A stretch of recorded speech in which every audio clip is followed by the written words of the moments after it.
सारा प्रणाम। मैं हूं उपेंद्र राय। हस्तक्षेप में आपका स्वागत है। चीन की चालबाजी पर भारत किस तरह जवाब दे रहा है, आज इसी मुद्दे पर बात होगी।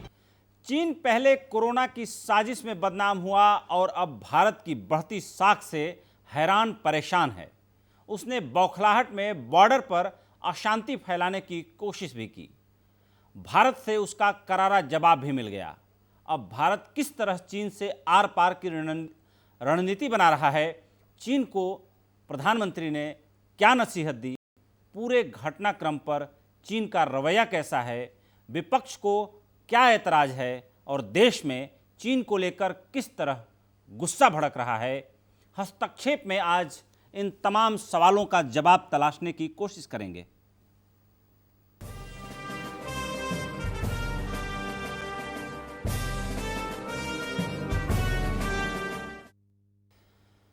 पीएम नरेंद्र मोदी ने कहा है कि गलवान घाटी में देश के वीर सपूतों ने जो सर्वोच्च बलिदान दिया है वो बेकार नहीं जाएगा।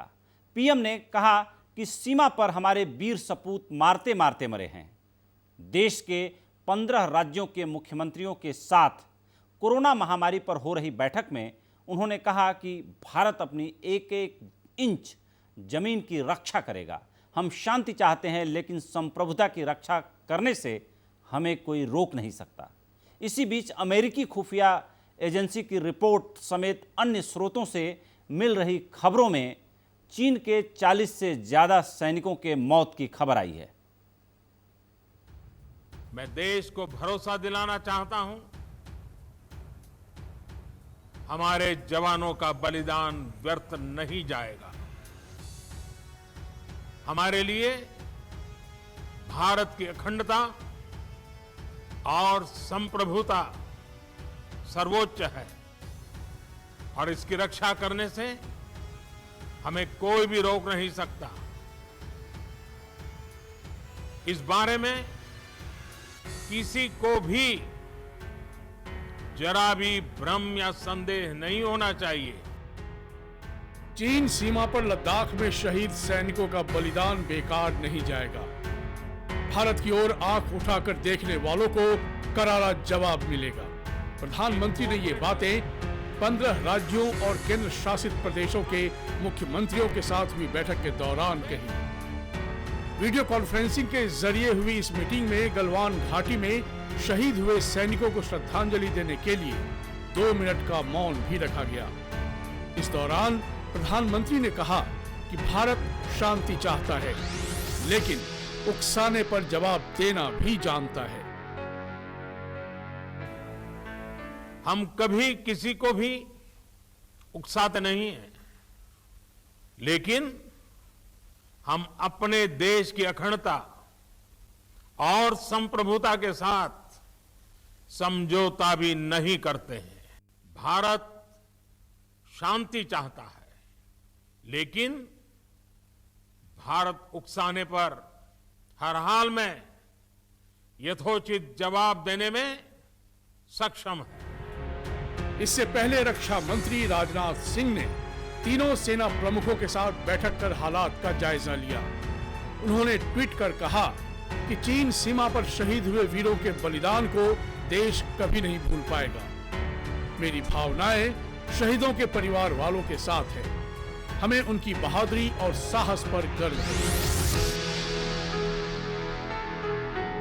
मामले की गंभीरता को देखते हुए प्रधानमंत्री नरेंद्र मोदी ने 19 जून को शाम 5 बजे वीडियो कॉन्फ्रेंसिंग के जरिए सर्वदलीय बैठक भी बुलाई है।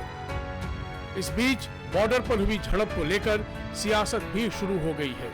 चाइना ने हिंदुस्तान कांग्रेस नेता राहुल गांधी ने लद्दाख की गलवान घाटी में चीनी सैनिकों के साथ हिंसक टकराव में 20 भारतीय जवानों के शहीद होने पर पीएम मोदी पर निशाना साधा और ट्वीट कर कहा कि प्रधानमंत्री खामोश क्यों हैं, वो छिपे हुए क्यों हैं, अब बहुत हो चुका।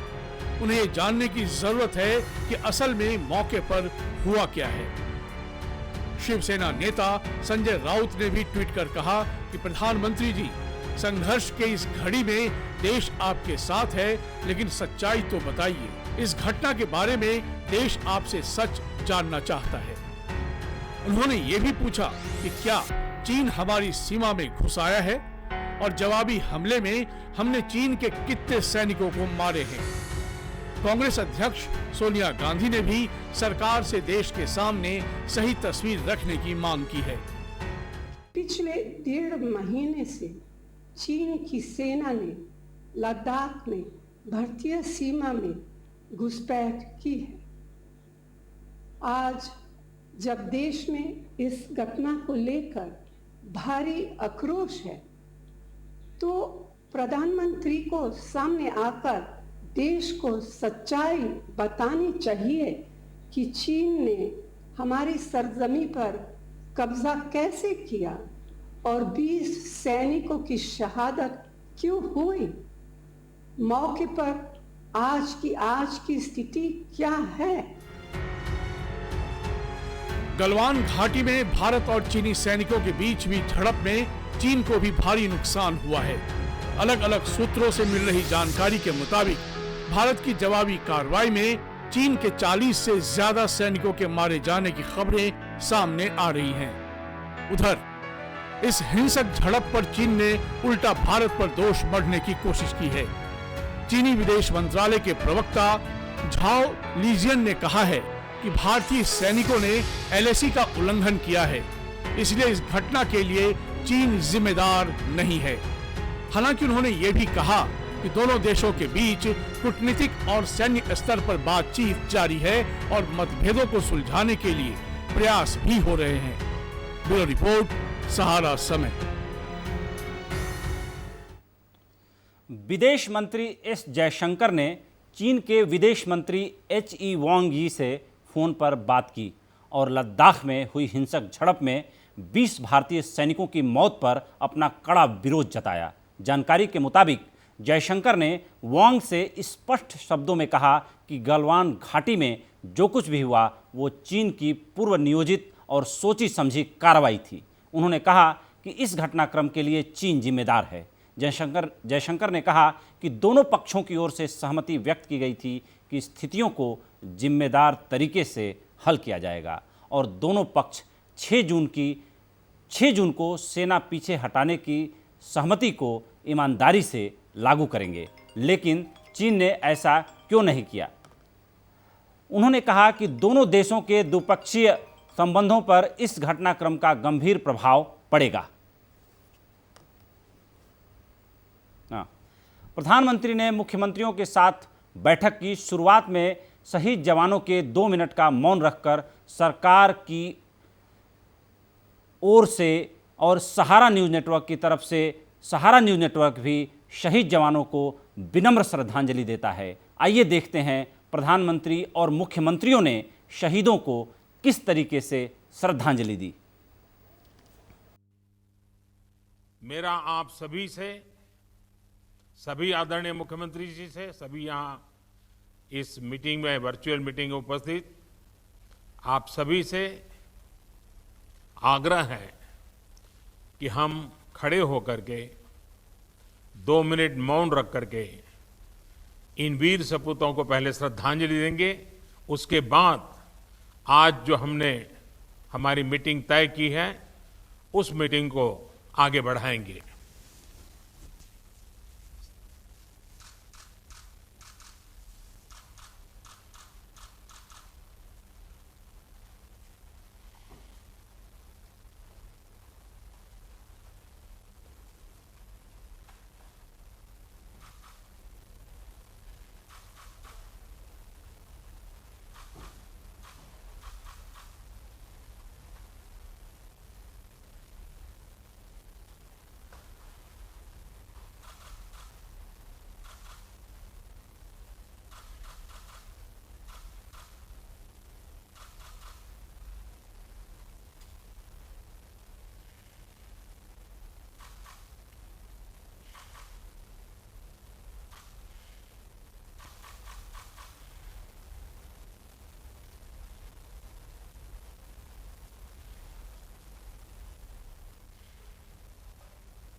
ओम शांति शांति शांति है।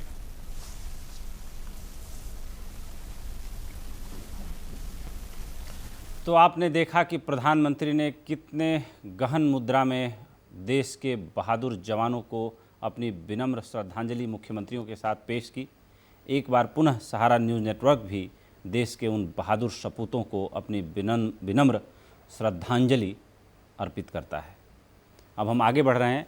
आज इस मुद्दे पर चर्चा करने के लिए हमारे साथ मौजूद हैं भारतीय जनता पार्टी के राष्ट्रीय प्रवक्ता श्री प्रेम शुक्ल जी, कांग्रेस प्रवक्ता अभिषेक दत्त जी, विदेशी मामलों के विशेषज्ञ रविंद्र सचदेवा जी, रक्षा विशेषज्ञ रिटायर्ड कर्नल शिवदान सिंह जी और वरिष्ठ पत्रकार और राजनयिक मामलों के विशेष जानकार वेद प्रताप वैदिक जी। आप सभी का हस्तक्षेप में स्वागत है। सबसे पहले मैं सवाल वेद प्रताप वैदिक जी से ले रहा हूँ। सर, आप ये बताएं कि आज आपने प्रधानमंत्री के संबोधन में कुल लगभग 4.5 मिनट उन्होंने चीन को लेकर के बातचीत की और जाहिर सी बात है कि उनकी वाणी में दर्द भी था, लेकिन एक रोष भी था और जाहिर सी बात है कि उबाल भी था। प्रधानमंत्री के इस संबोधन का आप क्या निहितार्थ निकालते हैं? देखिए, मेरा इस सारी घटना पर अपना विचार है और मैं ये जो प्रचारात्मक बातें होती हैं इनसे थोड़ा कम प्रभावित होता हूँ और अनुभव के आधार पर निष्कर्ष निकालता हूँ। मोदी जी ने जो कहा वो ठीक था कि उनका बलिदान व्यर्थ नहीं जाएगा, लेकिन आपने देखा कि ऐसे मौके पर इतनी संयत बात कहने का अभिप्राय क्या है। इतने संयम से उन्होंने ये बात कही है कि चीन का कोई विरोध नहीं किया, चीन पर कोई आक्रमण नहीं किया, कोई शाब्दिक प्रहार नहीं किया। इससे आप क्या मतलब निकालते हैं? इससे मतलब ये निकलता है कि ये जो घटना घटी है परसों रात, उसमें अभी तक पता नहीं है विस्तार से कि दोष किसका है। गलतफहमी के कारण भी झगड़ा हो सकता है, स्थानीय तू मेवे के कारण भी झगड़ा हो सकता है, स्थानीय जवानों और अफसरों के बीच कुछ पहले से झंझट चल रहा हो और वो उस दिन उग्र हो गया हो, ये भी हो सकता है। और ये भी हो सकता है कि हमारे 20 जवान मारे गए तो हमारे जवानों ने बदले में उनके 40 मार दिए, और ये भी हो सकता है कि और ज़्यादा मार दिए हों।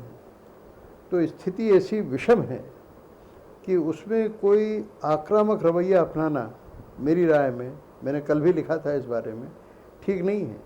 इस मायने में हमारे प्रधानमंत्री नरेंद्र मोदी ने बिल्कुल ठीक किया कि कोई बहुत आक्रामक रवैया नहीं अपनाया है, और ये बहुत खुशी की बात है।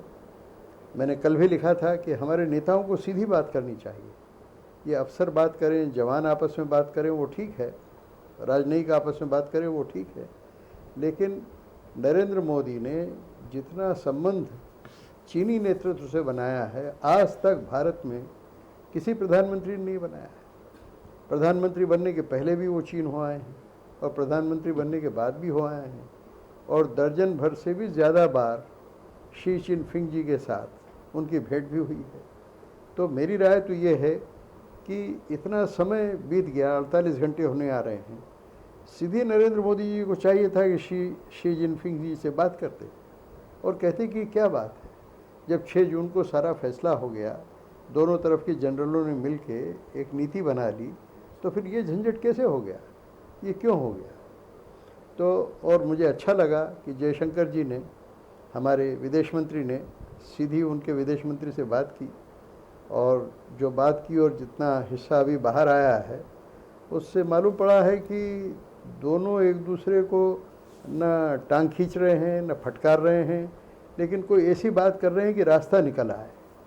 तो हमारे जो कुछ पत्रकार भाई या और हमारे राजनीतिक कार्यकर्ता विरोधी दलों के और सत्तारूढ़ दल के भी जो बहुत ज़्यादा बोल रहे हैं, बहुत ज़्यादा उकसावे की बात कर रहे हैं, मैं समझता हूं कि उनको संयम से काम लेना चाहिए। और अगर हमारा राजदूतावास बीजिंग में ये कहता है कि ये ऊपर के इशारे से किया गया है, तो फिर भारत को बहुत सतर्क हो जाना चाहिए और उस सतर्कता में भी बड़ी कूटनीति का परिचय देना चाहिए। चीन को सीधे कोसने की बजाय चीन को जो हम करीब 80-90 अरब डॉलर का निर्यात करते हैं उस पर रोक लगाने की कोशिश करना चाहिए।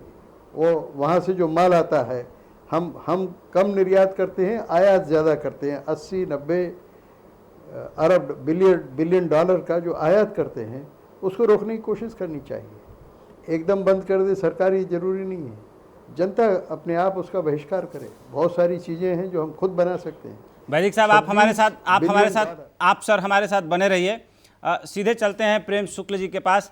प्रेम जी, जिस तरीके से जाहिर सी बात है कि विपक्ष भी एक जिम्मेदार विपक्ष की भूमिका निभाना चाहता है, लेकिन उसके चाहने में और बात बाहर एक्सप्रेस करने में बहुत अंतर आ जाता है। आपने देखा होगा कि जिस तरीके से कांग्रेस नेता राहुल गांधी ने ट्वीट करके प्रधानमंत्री को सीधे सीधे कटघरे में लेने की कोशिश की है और ये बोला है कि जाहिर सी बात है, पहले तो आरोप ये लगा कि प्रधानमंत्री कुछ बोल नहीं रहे हैं, लेकिन जब प्रधानमंत्री ने बोल दिया तो ये आरोप लगा रहे हैं कि उन्होंने जो है सैनिकों के बलिदान को यूं ही वो किया, चीन पर कोई अटैक नहीं बोला, चीन शब्द का अपने पूरे भाषण में इस्तेमाल तक नहीं किया। जाहिर सी बात है बातचीत पूरे चीन के परिप्रेक्ष्य में ही हो रही थी। ऐसे में आपको लगता है कि आज प्रधानमंत्री ने जो बोला वो चीन को लेकर के अगर देशवासियों की भावनाओं का सम्मान करना था तो थोड़ा बहुत चीन को फटकार लगाने जैसी आज बात थी, क्योंकि हमारे आर्मी के कर्नल स्तर के एक अधिकारी की मौत हुई है और जाहिर सी बात है पहले खबर आई कि 2 जवान और 1 कर्नल की मौत हुई है, लेकिन खबर आते आते रात 9 बजे तक खबर आ गई थी कल कि टोटल कुल मिला के 20 लोग मरे हैं। खबर ये भी आ रही थी कि कुछ हमारे लोगों को चाइनीज़ ने बंधक भी बनाया है, हालांकि उसकी पुष्टि नहीं हो पाई। लेकिन आपको नहीं लगता कि जिस तरीके से, जिस तेवर से हम पाकिस्तान पर आक्रामक होते हैं, आज कहीं ना कहीं आक्रामकता में थोड़ी बहुत जो है कमी थी और संतुलन बहुत ज़्यादा था? तो विपक्ष के इन आरोपों पर आपकी क्या प्रतिक्रिया है? ये विपक्ष का आरोप लगाना अपना उनका जो है दायित्व है, लेकिन उस दायित्व का निर्वाह करते समय हम जो आरोप लगा रहे हैं जी, क्या वो आरोप सेंसिबल है क्या? ये निश्चित तौर पर आत्मावलोकन करके आरोप लगाना चाहिए। आदरणीय प्रधानमंत्री जी के संदर्भ में हमारे विपक्ष की पार्टी का एक प्रमुख नेता अगर एक ट्वीट करता है कि आप कहां छिप गए हो, क्या आदरणीय प्रधानमंत्री जी छिपे हुए ऐसा मानना उपेंद्र जी आपका? नहीं नहीं, बिल्कुल नहीं। यह इस पैनल में कोई मानता, लेकिन आपका एक नेता ये कहता है, भाषा क्या है उनकी कि आप छिप गए हैं। छिप गए की भाषा कौन बोलेगा? भारत के राष्ट्रीय हितों की जिसको जरा भी चिंता होगी वो इस भाषा का प्रयोग ही नहीं कर सकता कि हमारे प्रधानमंत्री छिपे हैं। व्यक्ति नहीं छिपे हैं, भारत के प्रधानमंत्री, एक घटना हो गई है, उस घटना के कारण भयवश छिप गए हैं। ये आदरणीय राहुल गांधी जी ट्वीट करके पूरी दुनिया को कहते हैं। ये क्या जिम्मेदार विपक्ष की भूमिका है क्या? आदरणीय वेद प्रताप वैदिक जी इस पैनल में बैठे हैं, बहुत विद्वान व्यक्ति हैं, और जब हम लोगों ने प्राइमरी में पढ़ रहे थे तब से जिनको पढ़ रहे हैं वैदेशिक मामलों की जानकारी के, राष्ट्रीय हितों के मामलों की जानकारी के लिए, वो व्यक्ति इस पैनल में बैठे हैं। वो स्वयं कह रहे हैं संयम की भाषा बोलनी चाहिए। संयम जो है, भगवान श्री कृष्ण, उन्होंने संयम नहीं खोया, धर्मराज ने संयम नहीं खोया, अर्जुन ने संयम नहीं खोया। संयम कौन खोता है? जिसकी दुर्योधनी वृत्ति होती है। संयम कौन खोता है? जो कमजोर होता है। संयम कौन खोता है? जो भयाकुल होता है। हमको संयम खोने की कोई आवश्यकता नहीं है। हम एक समर्थ राष्ट्र हैं। हमें पता है कि अगर किसी एक हमारे बगल में देश है, जैसे आपका प्रश्न है कि आप पाकिस्तान के मामले में अलग रिएक्ट करते हैं, सत्य है ये। भेड़िए के मामले में अलग रिएक्शन होगा, ड्रैगन के मामले में अलग रिएक्शन होगा, सांप को मारने के लिए अलग रिएक्शन होगा, बिच्छू को मारने के लिए अलग रिएक्शन होगा, शेर को मारने के लिए अलग रिएक्शन होगा, भेड़िए को मारने के लिए अलग रिएक्शन होगा। एक आतंकी तंजीम से निपटना और दूसरी तरफ जो है एक राष्ट्र की सेना है, और उसके साथ हमारा जो है पिछले 52, 53, 55 वर्षों से किसी प्रकार का हिंसक झड़प नहीं हुई है। और हिंसक झड़प नहीं हुई तो हम उससे मिलिटरली बात कर रहे हैं। विदेश के राजनयिकों के स्तर पर विदेश मंत्रालय के हमारे राजनयिक वार्ता कर रहे हैं, उसमें से विड्रॉल करने की उनकी तरफ से बात होती है, तो एक घात करते हैं तो उसका उत्तर दिया जाता है। आदरणीय प्रधानमंत्री जी मुख्यमंत्रियों की बैठक में खड़े होकर स्पष्ट शब्दों में कहते हैं कि हमारे जो बलिदानी हैं वो मारते मारते मरे, वो वीरगति को प्राप्त हुए हैं, तो शत्रु की सेना की छाती पर चढ़कर उसको उसके कपाल को तोड़कर वो खड़े रहे हैं। उनके पराक्रम को आप हंसेंगे, कह देंगे प्रधानमंत्री डर गए। वो शूरवीरों की मानसिकता पर क्या असर पड़ेगा? राहुल गांधी इस बयान देकर जो हमारे सैनिक पूर्वी लद्दाख में तमाम सीमाओं पर खड़े होकर फेस ऑफ का सामना कर रहे हैं, उनके मनोबल पर क्या प्रभाव डालना चाहते हैं? और अगर ये प्रभाव डालना चाहते हैं तो किसका हित साधना चाहते हैं? डोकलाम होगा। आप सपरिवार आप चले जाएंगे वहां दूतावास में चोरी चुपके। अब आप फेस ऑफ होगा। हमारे सैनिकों का हमारे सैनिक बलिदान देते समय सामने वालों का जो है वो वध करते हैं, उसके बावजूद आप कहते हैं आपके प्रधानमंत्री डरे। इस तरह की बातें आप इसलिए करते हैं क्योंकि आप या तो राजनीति का ज्ञान नहीं रखते, या राजनीति का ज्ञान नहीं रखते, या सूचनाओं से आप समृद्ध नहीं है, या फिर आप में कुछ फितूरी है। तो साहब क्या फितूर है? राष्ट्रीय मुद्दों पर क्यों फितूर के शिकार होते हैं? अगर ये प्रश्न किया जाए तो क्या गलत है? बिल्कुल।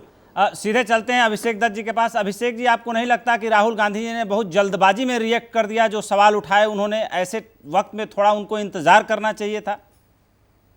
सर, सबसे पहले तो जो हमारे वीर सैनिक जो शहीद हुए हैं उनको श्रद्धांजलि अर्पित करता हूँ जी। और मैं सुन रहा था जिस तरीके से बीजेपी की प्रवक्ता अभी बात कर रहे थे, मैं उन सब इश्यूज पे नहीं जानना चाहता कि चुनावी रैली 2013 से पहले नरेंद्र मोदी जी क्या लाल आंख की बातें करते थे, राजनाथ सिंह जी क्या बात करते थे, और जितने भी आज भाजपा के मंत्री हैं वो चुनाव में वोट लेने के लिए क्या बातें करते थे, और आज जब वो सत्ता में है तो उनका स्वर कैसे बदल गया है। राहुल जी ने क्या पूछा?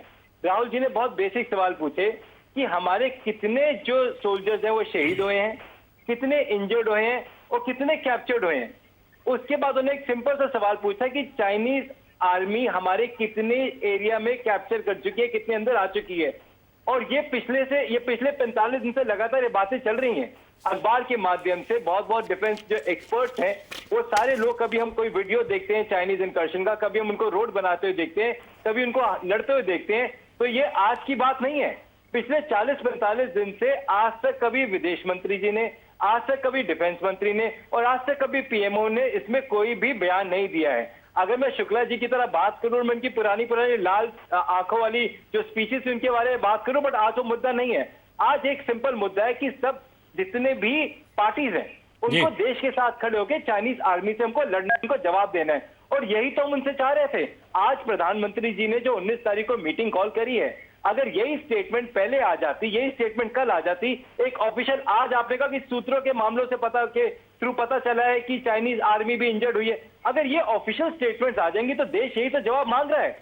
मैं इस समय कोई पॉलिटिकल बात इसलिए नहीं करना चाहता कि वह देश हित की बात है, परंतु एक विपक्ष का यह कार्य है कि उन सवालों के जिनके जवाब नहीं है उनको उठाएं। मैं एक छोटा सा आपको उदाहरण देना चाहता हूं। अटल बिहारी वाजपेयी जी ने नेहरू जी के समय पे स्पेशल पार्लियामेंट कॉल करी थी और 1962 की लड़ाई के बारे में उन्होंने पार्लियामेंट में डिस्कस करा था।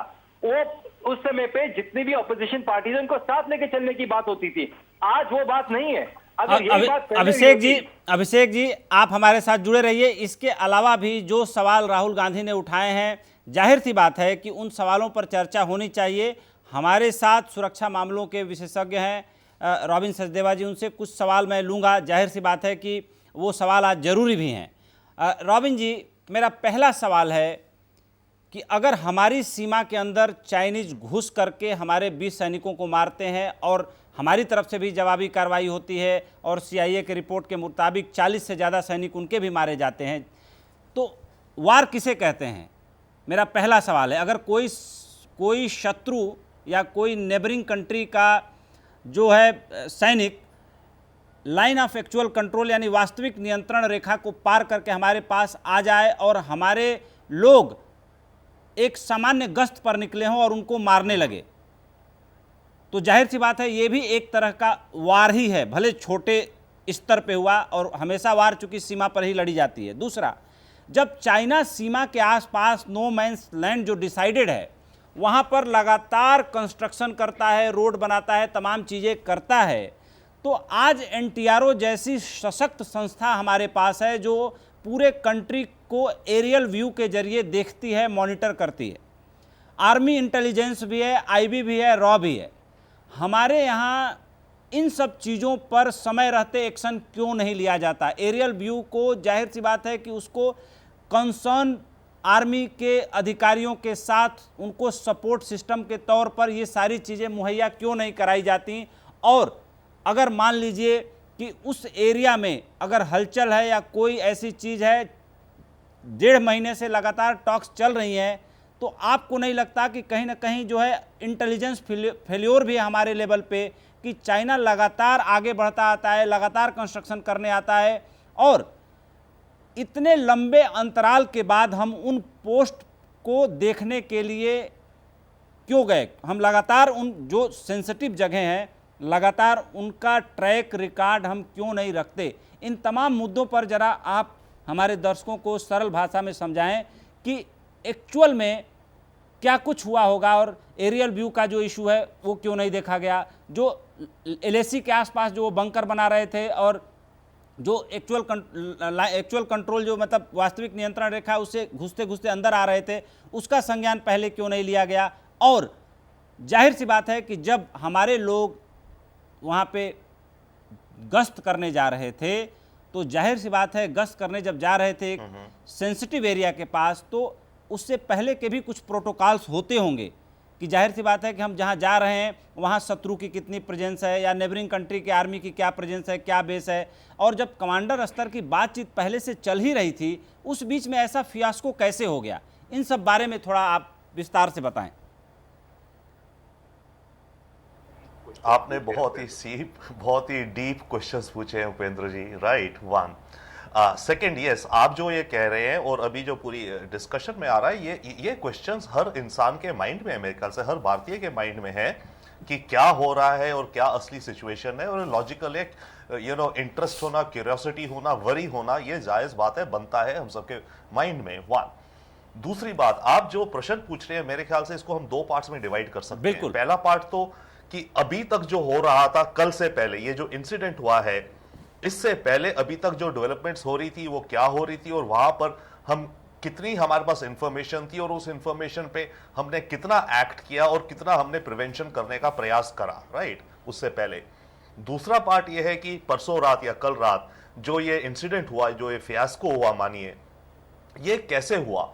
और I totally agree with you कि आज की दुनिया में जब हमारा ऑफ कोर्स एनटीआरओ है और बहुत और फैसिलिटीज हैं, इंटेलिजेंस की सर्वेलेंस है, सैटेलाइट्स हैं, सारा ट्रैकिंग है, तो ये इंफॉर्मेशन डेफिनेटली गैदर होनी चाहिए। अब ये कहाँ थी और क्या गैप्स रहे कह नहीं सकते, बट ऑब्वियसली एक समय आएगा कुछ वर्षों बाद या कभी, मेरे ख्याल से, जब इंक्वायरी होनी चाहिए ये सारा प्रोसेस कैसे गया, जो होती है नॉर्मली, कोई भी आपकी वॉर हो उसके बाद में इंक्वायरी होनी चाहिए अपने को खुद को अंडरस्टैंड करने के लिए, तो उसमें ये चीजें निकल के आएंगी। मैं 1-2 चीजें पीछे हट के थोड़ी सी कहना चाह रहा हूं, जो आपके दर्शकों के पर्सपेक्टिव से जो आप शायद पूछ भी रहे हैं। पहली बात, जैसे आज जो प्राइम मिनिस्टर ने कहा और क्या कहा, मैं वैदिक जी की बात से मतलब सहमत हूं, बट मेरे विचार से जो आज प्राइम मिनिस्टर ने बेसिकली कहा कि लिव एंड लेट लिव, ये सिंपल हमारा प्रिंसिपल है भारत का, जियो और जीने दो। हम जीते हैं, हमने अभी तक कुछ नहीं करा, बट अगर किसी ने करा हमारे साथ तो हम उसका जवाब देंगे। जो उन्होंने कहा कि हमारे जवान मारते मारते मरे, मैं तो एक तरह से कहूं सिल्वर लाइनिंग है इस एपिसोड की जो परसों हुआ, अगर हो सकती हो अनफॉर्चुनेट ऐसी इंसिडेंट में, कि चाइनीज साइड के भी सोल्जर्स मारे गए।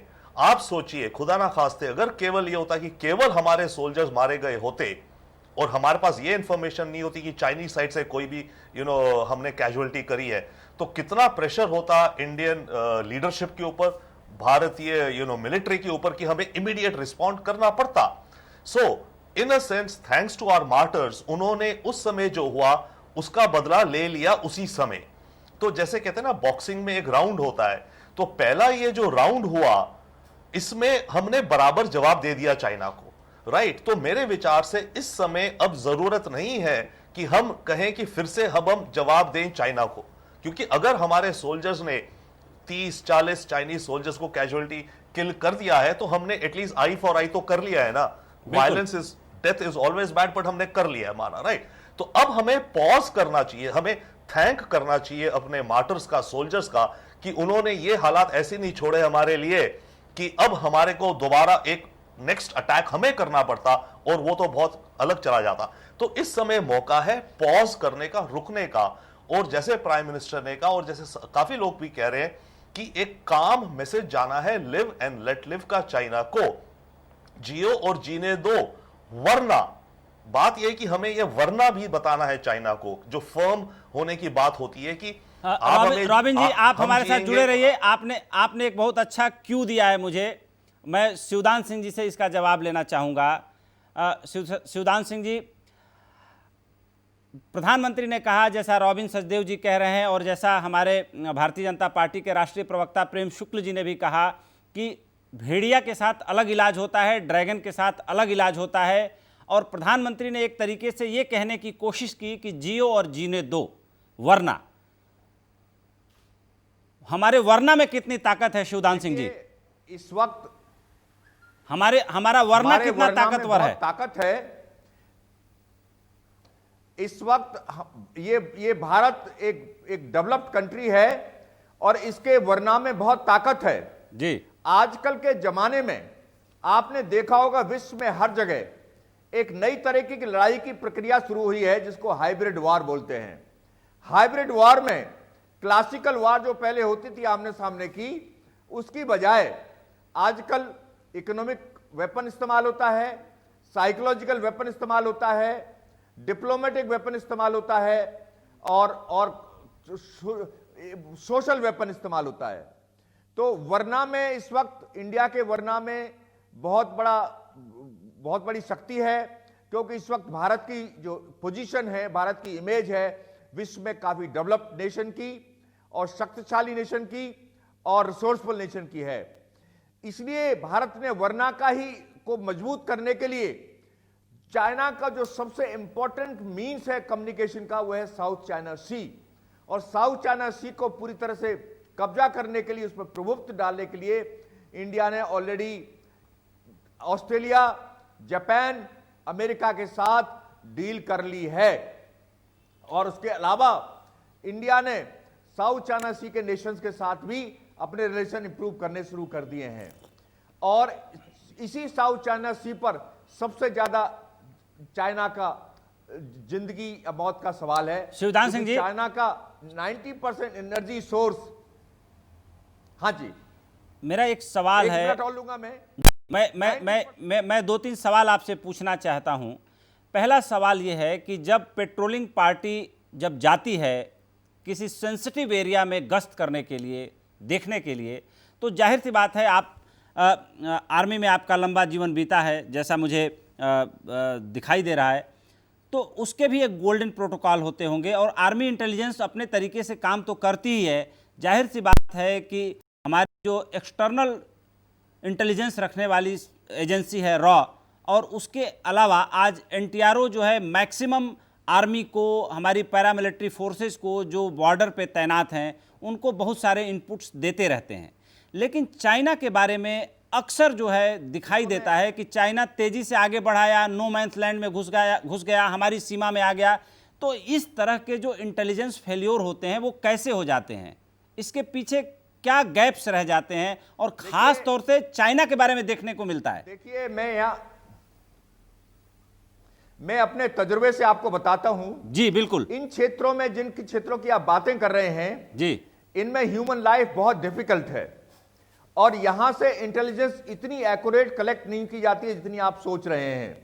नंबर 2, इस पर्टिकुलर इंसिडेंट के बारे में जिसकी रेफरेंस से आप ये बातें कर रहे हैं, इस रेफरेंस में आपको ये ज्ञात होगा कि केवल दोनों साइड की पेट्रोल्स गई थी। तो इसमें ये प्री डिसाइडेड जो किया था कि इसमें ये चेक करना है कि वो वहां से एरिया वैकेट किया है कि नहीं। तो इसमें ना तो वहां से चाइना की प्रिपरेशन थी पहले, और इतना जरूर था कि चाइना के जो सोल्जर वहां पर ऑलरेडी थे वो सडन उन्होंने ये अटैक किया है जिसके बारे में कोई भी इंटेलिजेंस एजेंसी प्रिडिक्ट नहीं कर सकती थी। उसका मुख्य कारण यह है कि वहां के रूलर्स ने ये फीलिंग्स अपने लोअर रैंक्स तक नहीं भेज दी है कि हमें इंडिया के साथ रिलेशन इंप्रूव करने हैं। क्योंकि हमारे जैसे देश में, जैसे हमारे जो नेता सोचते हैं, हमारे अफसर उस बात को अपने जवान तक पहुंचाते हैं कि हमारा देश इस वक्त ये चाह रहा है। इसका मतलब चाइना ने अपने सोल्जर तक ये मैसेज नहीं दिया है कि हमें इंडिया से अपने रिलेशन इंप्रूव करने हैं। इसका मतलब चाइना के जो शासक हैं उन्होंने अपने आर्मी को ये मैसेज दे रखा है कि आप नेबरिंग कंट्री कुछ इंडिया को डिस्टर्ब करते रहो और हम ऊपर से अच्छी अच्छी बातें करते रहेंगे। उसका एक ही एम है कि चाइना इस नेबरहुड में, जैसे नेपाल है, पाकिस्तान है, भूटान है, बांग्लादेश है, इन देशों को यह मैसेज देना चाहता है कि हम एशिया के सबसे पावरफुल कंट्री हम हैं और हम इंडिया को भी दबा के रखेंगे। तो ये सब जो बात हुई है ये केवल एक गली के गुंडे की तरह हुई है, ये धमकाने की बात हुई है। इसमें इंटेलिजेंस जो है इतना नहीं है जितना आप सोच रहे हैं। बिल्कुल सही बात है। ऐसे एरिया में नहीं हुआ है जहां पर चारों तरफ हर तरह के मेंस है। लद्दाख में दुश्मनों को मारते मारते मरने वाले जवानों की शहादत पर पूरा देश गम और गुस्से में है।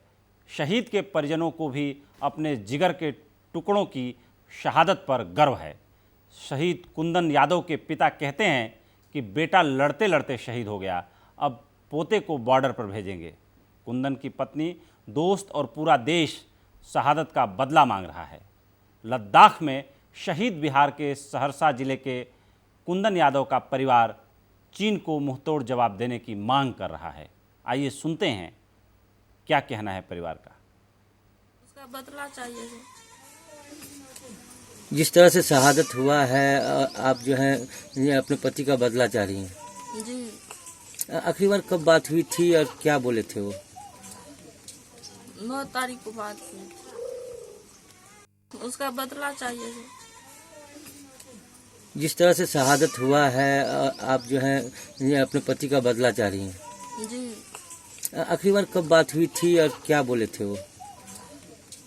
9 तारीख को बात हुई। उसका बदला चाहिए। जिस तरह से शहादत हुआ है, आप जो है ये अपने पति का बदला चाह रही हैं जी। आखिरी बार कब बात हुई थी और क्या बोले थे वो? 9 तारीख को बात हुई। देश के लिए बेटा ने शहीद हुआ है, मगर पोता को भेज रहे हैं। 2 ठो पोता है, उसको भेजेंगे। देश के लिए बेटा ने शहीद हुआ है, मगर पोता को भेज रहे हैं। 2 ठो पोता है, उसको भेजेंगे। तो गर्व है अपने कुंदन पर, हमें तो गर्व है अपने सैनिकों पर जिन्होंने मेरे लिए, हमारे अपने हिंदुस्तान के लिए उन्होंने अपना बलिदान चढ़ा दिया, अपना बलि चढ़ा दिया। और हम सरकार से मांग करते हैं, भारत सरकार से मांग करते हैं कि जो कुंदन ने अपनी बलि दी है ये व्यर्थ नहीं जाना चाहिए। चाइना में घुस करके चाइना सरकार को ये बता दे कि भारत बहुत मजबूत है, भीतर से भी और बाहर से भी घुस करके मारे और चाइना को बता दे, अपनी औकात बता दे, ताकि हम लोग को ये लगे कि कुंदन की जो शहादत है, कुंदन की जो शहीद हुए वो व्यर्थ नहीं जाए। उसका बदला जो है एकदम मजबूती से भारत सरकार ले। हम पूरे तमाम देशवासी भारत सरकार के साथ। तो देशवासियों का जो जज्बा है और कुंदन के पिता का जो भाव है, यही भाव, यही इमोशन जाहिर सी बात है कि इंसान को और देश को बहुत मजबूत बनाता है। आज पूरे देश में चीन की इस घटना को लेकर के बहुत आक्रोश है और जगह जगह चीन के खिलाफ प्रदर्शन किए जा रहे हैं। दिल्ली में भी स्वदेशी जागरण मंच और पूर्व सैनिकों ने चीनी दूतावास पर प्रदर्शन किया। वाराणसी में भी लोगों ने चीन के खिलाफ गुस्से का इजहार किया। इसके साथ ही बेंगलुरु में भी यूथ कांग्रेस ने प्रदर्शन किया और भुवनेश्वर में भी कलिंग सेना ने विरोध जताया। इस तरह देश भर में चीन के खिलाफ लोगों में गुस्सा है। आप देख सकते हैं स्क्रीन पर 4 तस्वीरों में से किस तरह लोग चीन के खिलाफ भड़के हुए हैं।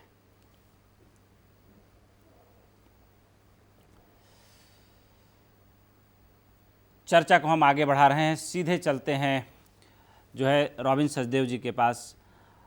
रॉबिन जी, आप इन सब विषयों पर नज़र रखते रहते हैं और टीवी पर बेबाकी से बोलते भी रहते हैं।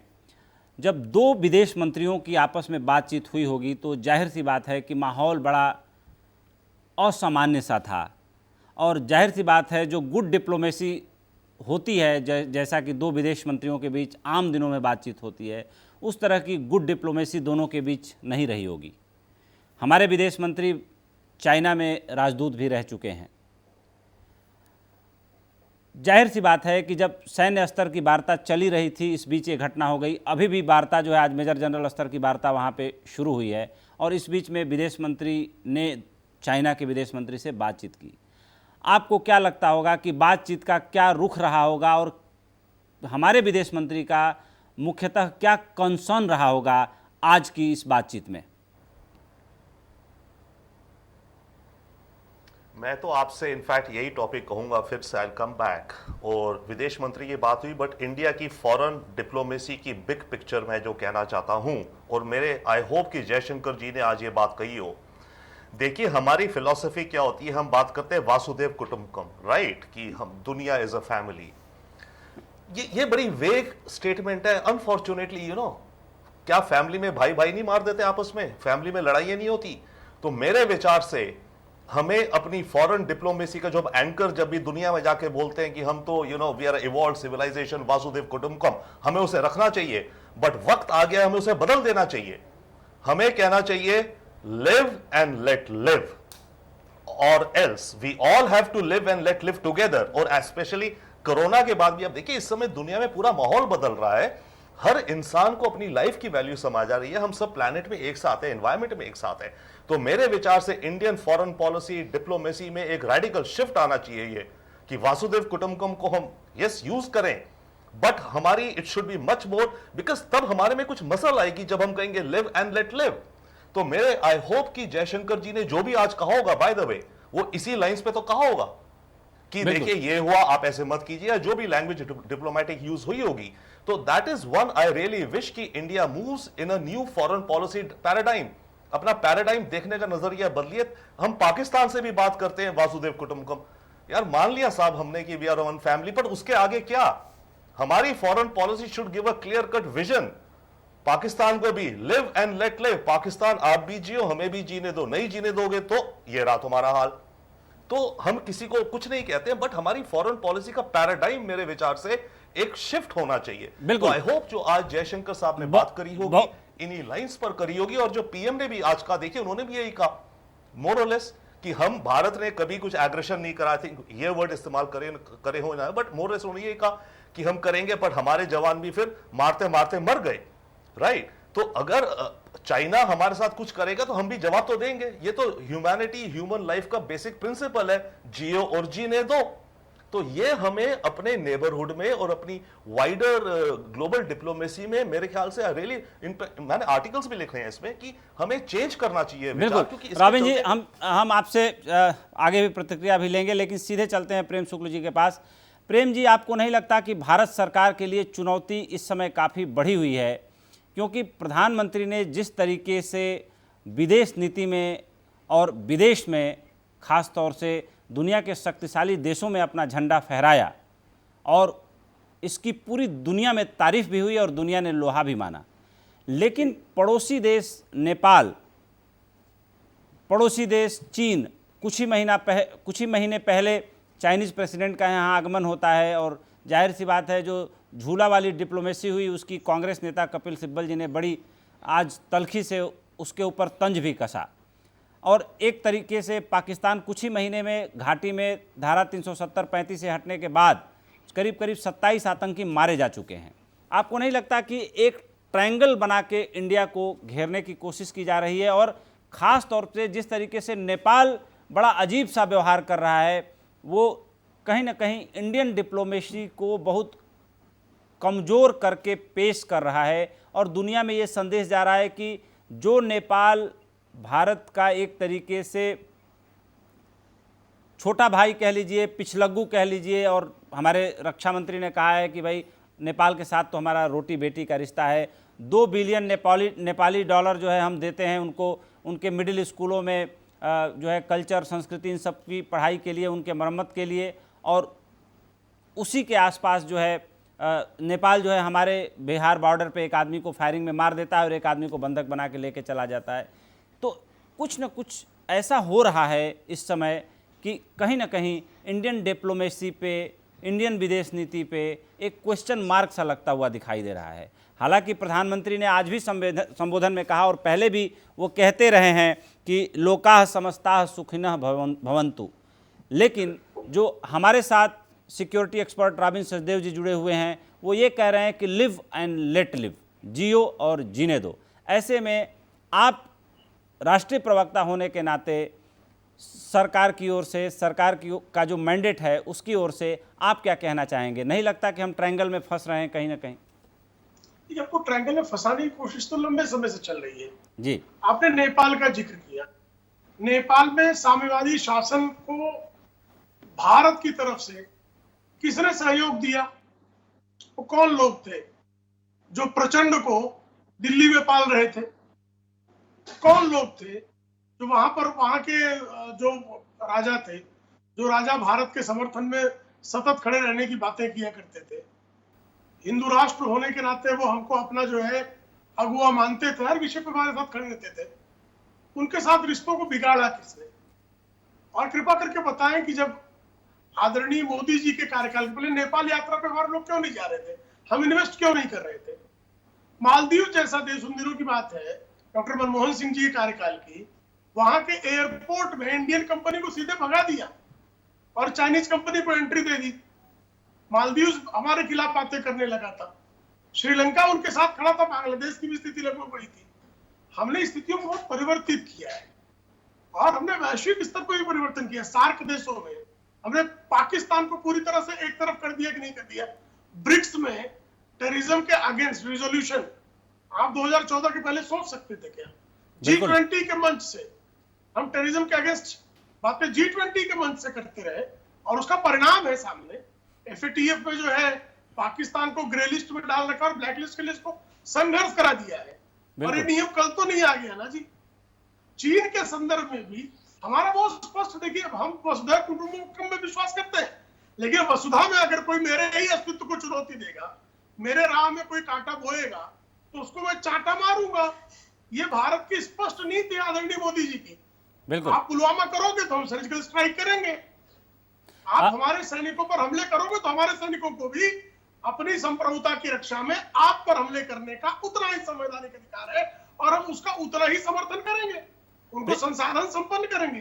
प्रेम जी, आप क्या मानते हैं, चूंकि आप हम लोगों के पत्रकारिता में हम लोगों से वरिष्ठ रहे हैं, आपको हम लोगों ने लिखते पढ़ते मुंबई में देखा है, आप की तरह 10 साल आपका तो पूरा जीवन मुंबई में बीता है, 10 साल मेरा भी बीता है। एक पत्रकार के नज़रिए से आप क्या देखते हैं कि जब इस तरह की चीज़ें बहुत ज़्यादा वर्ल्ड लेवल पे, दुनिया के स्तर पे छपने लगती हैं और बिकने लगती हैं, तो आपको नहीं लगता कि कोई एक सोची समझी साजिश के तहत ये प्रोपेगेंडा बनाया जाता है और चलाया जाता है?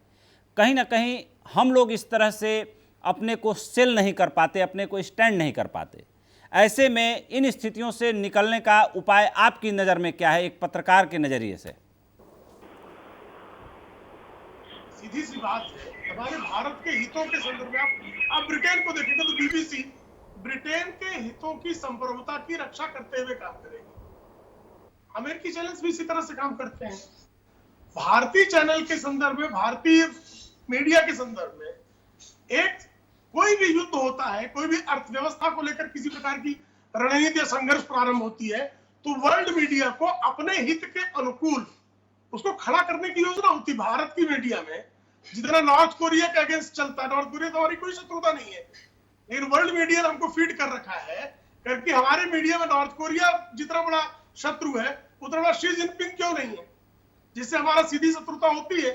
या उतना बड़ा शत्रु जो है, उतना स्पेस जो है पाकिस्तान के इमरान खान के अगेंस्ट है क्या? तो ये वर्ल्ड मीडिया में चूंकि ग्लोबल फीडिंग जो है, वो ग्लोबल जो पावर्स है वो जिस तरह करते हैं, हमारे यहाँ संकट रहा है। हमारे यहाँ की मीडिया ग्लोबल मीडिया से सर्टिफिकेट लेने के लिए अपने देश के खिलाफ ही काम करेगी। पुलित्जर के मामले में ट्रंप ने स्पष्टता से कहा ना कि भाई जो पुलित्जर लेगा उसको हम उसके खिलाफ, उसको मानेंगे, देश के खिलाफ काम कर रहा है। हमारे यहाँ जो है विपक्ष की तरफ से तत्काल ताली बजाने लगता है। क्यों? किसको? किस मसले पे? जो भारत की अखंडता को चुनौती देने वाली पत्रकारिता को पुरस्कृत किया जा रहा है और उस पुरस्कार पे जो है करतल ध्वनि कौन कर रहा है? जो सबसे जिम्मेदार दल होने की जिस पर जिम्मेदारी थी। भाई स्वतंत्रता काल से जिस दल आप जिसका अंश बचा है, ये आप सबसे पुराने दल है ना। जम्मू एवं कश्मीर पे जो नीतियां भारत का अनुसरण प्रेम जी, समय की सीमा है। हम अभिषेक दत्त जी से भी प्रतिक्रिया लेना चाहेंगे। अभिषेक जी, आपको नहीं लगता कि भारत ने जब भी जरूरत पड़ी है ऐसे मौकों पर बहुत ही सोची समझी रणनीति के तहत जवाब दिया है, चाहे वो सरकार यूपीए की रही हो, चाहे वो सरकार जो है एनडीए की चल रही है। ऐसे में इंडिया एक ट्रायंगल में घिरता हुआ दिखाई दे रहा है। अब ऐसे में भारत जो है, जाहिर सी बात है कि बहुत सोची समझी रणनीति के तहत चल रहा है, और जाहिर सी बात है कि नेपाल और पाकिस्तान दोनों को अगर कोई बैक कर रहा है तो वो चाइना है। कोरोना के कारण चाइना बिल्कुल अलग थलग पड़ा हुआ है। ऐसे में ये भी माना जा सकता है, या कुछ लोगों का मानना भी है, कि चाइना अपनी तरफ ध्यान अट्रैक्ट करने के लिए जाहिर सी बात है कि भारत को एक अनचाहे वार की तरफ खींचने की, घसीटने की कोशिश कर रहा है। लेकिन भारत बहुत मैच्योरिटी से, कह सकते हैं बहुत सूझबूझ से उसका जवाब दे रहा है। ऐसे में विपक्षी पार्टी होने के नाते आप क्या अपनी प्रतिक्रिया देना चाहेंगे कि इस मसले से कैसे निकला जा सकता है, कैसे इसका एक सकारात्मक हल निकाला जा सकता है? देखिए, सबसे पहले अगर ये जो इंसिडेंट है केवल कोरोना के समय हुआ होता तो बात अलग है। अगर आप पिछले 6 साल से देखोगे, जब चाइनीज प्रेसिडेंट इंडिया आए तो चाइनीज आर्मी इंकर्शन कर रही थी। इन्हीं की भारतीय जनता पार्टी के सांसद हैं जिन्होंने अरुणाचल प्रदेश से, जिन्होंने पार्लियामेंट के अंदर 2017 में बोला कि चाइनीज आर्मी अरुणाचल प्रदेश के अंजोर डिस्ट्रिक्ट के अंदर इंकर्शन कर रही है, उस पर रोक लगाई जाए, परंतु उसके बाद भी उस पर रोक नहीं लगी। अगर आज जिस तरीके से इन्होंने मोदी जी की फॉरेन पॉलिसी की बात करी, देखिए एक मोदी जी की फॉरेन पॉलिसी है जो शोमैनशिप की है, इवेंट मैनेजमेंट की है, और एक हमारी कंट्री की, इंडिया की फॉरेन पॉलिसी है। अगर आज 50 साल में एक बार भी लद्दाख के अंदर कोई इंसिडेंट नहीं हुआ, नेपाल से हमारा कोई विवाद नहीं हुआ, और पाकिस्तान से हमारे विवाद चले जा रहा है, तो कहीं ना कहीं तो हमको अपने आप को इंट्रोस्पेक्ट करना पड़ेगा कि जो काम 50 सालों में नहीं हुआ वो अब काम क्यों हो रहा है। और एक सिंपल सा जवाब है, आपके एक विशेषज्ञ ने बड़ी अच्छी बात करी कि 35 हमने मारे, 40 उनके मरे, राउंड 1 कंप्लीट हुआ। परंतु जो राउंड 1 कंप्लीट हुआ, क्या इसमें चाइनीज आर्मी ने हमारा कोई लैंड कब्जे में करा नहीं करा, ये बहुत बड़ा सवाल है कि राउंड 1 के बाद अपने अपने पाले में जाना पड़ता है। परंतु आज जिस तरीके से मीडिया के माध्यम से, वीडियोस के माध्यम से, इंटरनेशनल मीडिया के माध्यम से बहुत क्लियर है कि जो एरिया चाइनीज आर्मी के पास पहले नहीं था, आज वो वहां कब्जा कर चुके हैं। अभिषेक जी, अब समय की अंतिम सीमा में बढ़ चुके हैं, सीधे वेद प्रताप वैदिक जी के पास चलते हैं, उनकी प्रतिक्रिया लेते हैं।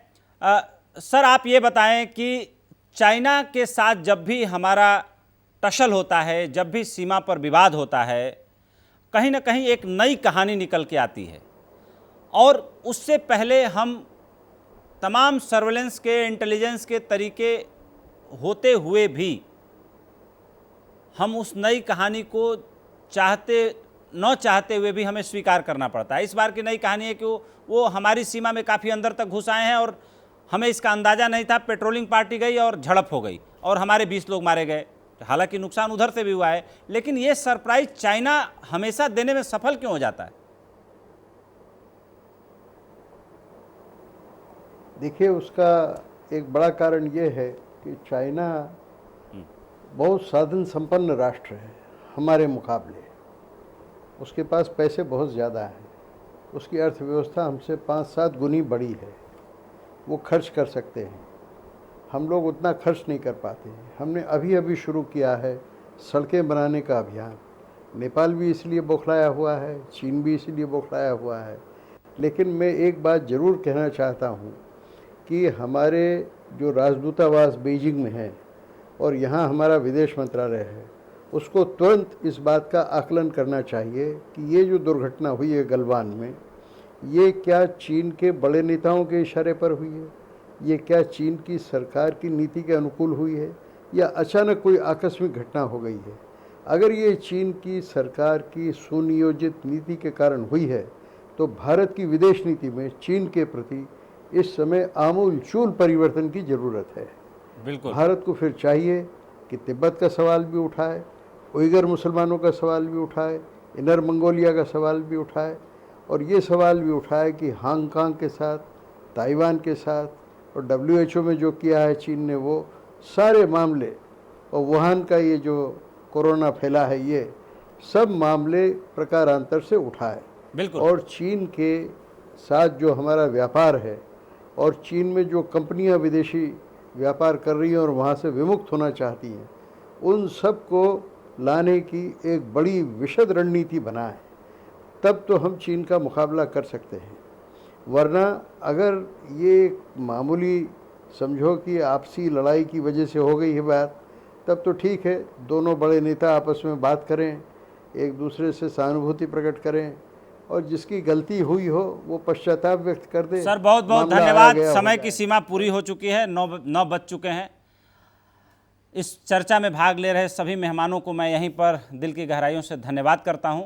लेकिन आज वैदिक साहब ने जाते जाते बहुत अच्छा निष्कर्ष दिया और वो निष्कर्ष जाहिर सी बात है कि अपनी जगह पर बैठे निर्णय लेने वाले लोगों तक ज़रूर पहुंचेगा कि अगर ये ऊपरी इशारे पर हुआ है तो रणनीति में आमूल-चूल परिवर्तन होना चाहिए और भारत को भी एग्रेसिव तरीके से, आक्रामक तरीके से उन तमाम मुद्दों को उठाना चाहिए जो सुझाव आज वैदिक साहब ने हस्तक्षेप में दिया है।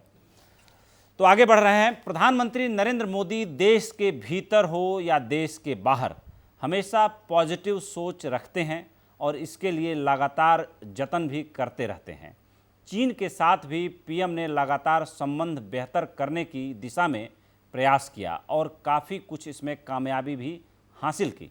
लेकिन कोरोना काल में जिस तरह चीन के रवैये की पूरी दुनिया में आलोचना हुई और ठीक चीन के उलट पीएम मोदी की वैश्विक स्तर पर लोकप्रियता नंबर 1 पर पहुंच गई, जो चीन को रास नहीं आया।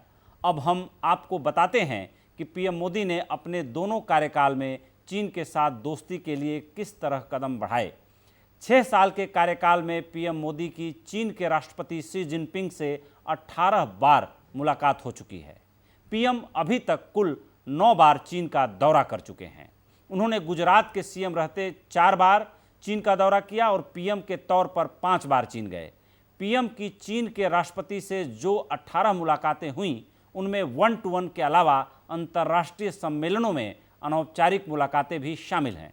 प्रधानमंत्री बनने के बाद पहली मुलाकात 2014 में ब्राज़ील में हुई। 4 महीने बाद सितंबर 2014 में चीनी राष्ट्रपति भारत आए। पीएम ने उन्हें गुजरात का दौरा भी कराया। इस दौरान दोनों देशों के बीच 12 अहम समझौते भी हुए। ऑस्ट्रेलिया में G20 सम्मेलन में फिर पीएम की मुलाकात शी जिनपिंग से हुई। पीएम मोदी बतौर प्रधानमंत्री पहली बार मई 2015 में चीन के 2 दिवसीय दौरे पर गए। इस दौरान भी व्यापार से जुड़े 26 समझौते हुए। इस तरह मुलाकातों का लंबा सिलसिला पीएम और चीनी राष्ट्रपति के बीच चला है। लेकिन कोरोना महामारी के बाद हालात बदले, चीन की छवि दुनिया भर में बिगड़ी और भारत की लोकप्रियता बढ़ी, जो चीन को सहन नहीं हो पा रही है। लेकिन चीन की इस हरकत से उसकी छवि को और गहरा धक्का लगा है। यही नहीं, पीएम मोदी ने भी मुखर होकर कड़े तेवर दिखाए हैं कि यदि चीन नकारात्मक गतिविधियां करेगा तो उसका कड़ा और मुंहतोड़ जवाब दिया जाएगा। तो हस्तक्षेप में हमें दीजिए इजाज़त। धन्यवाद। शुभ रात्रि। सहारा प्रणाम।